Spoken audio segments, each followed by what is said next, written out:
দেশের এবং প্রবাসের ভাই বোনদের প্রতি সালাম। আসসালামু আলাইকুম। আমি প্রভাষক ডাক্তার রিক্তা পারভিন, চেম্বার সেবা হোমিও কমপ্লেক্স অ্যান্ড সেবা ডিজিটাল ল্যাব, উপজেলা মডেল মসজিদের পূর্ব পাশে, শিমুলিয়া, মাগুরা। আজকে আমার আলোচনার টপিকস পুরুষের ন্যায় মহিলাদেরও বীর্যপাত হয়। অনেকের ধারণা এবং অনেকেই জানে যে মহিলাদের বীর্যপাত হয় না, শুধু পুরুষদের বীর্যপাত হয়। এটা প্রমাণ করার জন্য বিভিন্ন পত্রিকা, ম্যাগাজিন এবং সর্বশেষ গুগলে সার্চ দিলে বোঝা যায় যে মেয়েদেরও বীর্যপাত হয়, তবে পুরুষের মতো না, কারণ পুরুষের বীর্যপাত হয় যৌন মিলনের শেষের দিকে, আর মহিলাদের বীর্যপাত হয় যৌন মিলন চলাকালীন সময়। সব পুরুষেরাই মহিলাদের বীর্যপাত ঘটাতে পারে না, কারণ অধিকাংশ পুরুষেরই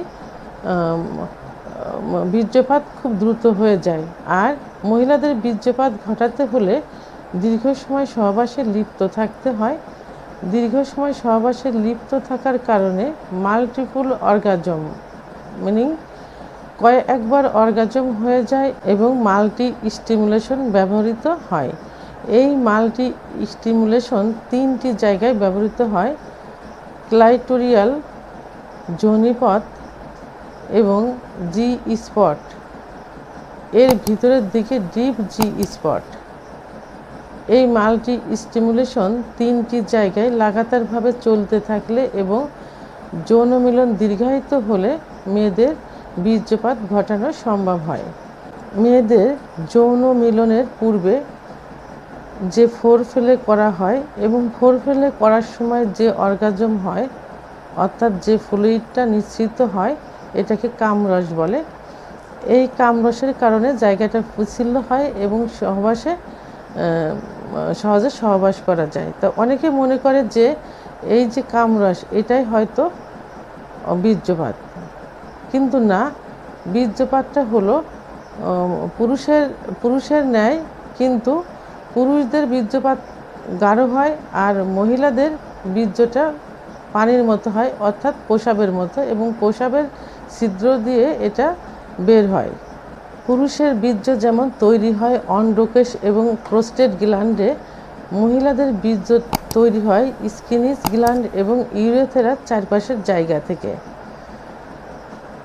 মহিলাদের বীর্য সাদা, অর্থাৎ পানির মতো স্বচ্ছ, কিন্তু কোনো গন্ধ, ঝাঁঝালো গন্ধ থাকে না, কারণ প্রসাবে ইউরিক অ্যাসিড এবং ইউরিক থাকে, কিন্তু মহিলাদের বীর্যে কোনো ইউরিক অ্যাসিড এবং ইউরিক থাকে না, যে কারণে ঝাঁঝালো গন্ধ হয় না, কিন্তু এক ধরনের আষ্টে গন্ধ অনুভব হয়। তাহলে মেয়েদের যে অর্গাজম হয় সেটা মেয়েরা কি করে বুঝবে? মেয়েরা যৌন মিলনে লিপ্ত হবার পর প্রসাবের বেগ আসে, তখন আবার প্রসাব করে এসে যৌন মিলনে লিপ্ত হয়। এই যে প্রসাবের বেগ আসে, এই প্রসাবের বেগ আসাটাই বীর্যপাত। এই প্রমাণের জন্য কি করতে হবে? সহবাসের পূর্বে প্রসাব করে আসতে হবে এবং আবার সহবাসে লিপ্ত হতে হবে। এই সহবাসে লিপ্ত হবার পর তখন প্রসাবের বেগ আসে এবং প্রসাব হয়ে যায়। যে প্রসাবটা হয়ে যায়, এটাই বীর্যপাত। যৌন মিলনে যাবার পর মেয়েদের কখনো প্রসাবের বেগ আসে না, কিন্তু এই যে বেগ আসছে, এইটাই হলো মেয়েদের বীর্যপাত। অর্গাজমে মেয়েরা যে সুখ পায়, তার থেকে বেশি সুখ পায় বীর্যপাতে, এবং বীর্যপাত হলে মেয়েদের শরীরের জীবনী শক্তিটা ফিরে আসে, স্বাস্থ্য ভালো হয়ে যায়, চেহারা সুন্দর হয়ে যায়, লাবণ্যতা ফিরে আসে, সবসময় একটা হাসি খুশি ভাব থাকে।